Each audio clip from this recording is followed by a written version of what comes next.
তরুণদের বলতে চাই, যুবকদের বলতে চাই, আর বাতিলের পেছনে ঘুরো না, আর তোমার ওই সব নেতাদের পেছনে ঘুরো না যারা নিজেরাও নামাজ পড়ে না, তোমাকেও নামাজের কথা বলে না। ওরা নিজেরা মিথ্যা কথা কয়, তোমরা টের পাও না? কি বলেন, টের পাওয়া যায় না?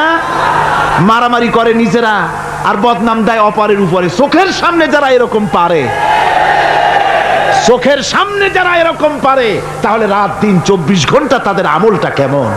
এদের পেছনে ঘুরে কোনো লাভ নাই। কোনো লাভ আছে? হ্যাঁ, একটা লাভ আছে। সেই লাভটা হচ্ছে টাটকা কিছু সুখ পেতে পারো, কিছু মদের টাকা, কিছু হোটেলের টাকা, কিছু পরের মেয়ে নিয়ে ঘোরার টাকা, কিছু ভ্রমণের টাকা, কিছু অস্ত্রপাতি, কিছু ত্রাস সৃষ্টি করা। আর ত্রাস সৃষ্টি করবা, কয়টা অস্ত্রের মালিক হইছ? যুবক, তরুণ, বিপদগামী তরুণদের বলবো, সরকার অননুমোদিত অস্ত্র যাদের কাছে আছে, শুনে রাখো, এই অস্ত্র কাউকে ক্ষমা করে না।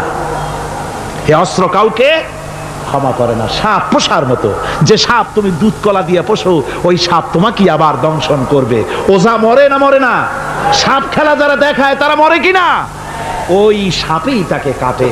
সুতরাং গভর্নমেন্ট অনুমোদিত অস্ত্র তোমার কাছে, পাইপ গান, রিভলভার, স্টেন গান, এলএমজি, আদমজি, কত রকমের অস্ত্রপাতি যুবকদের কাছে।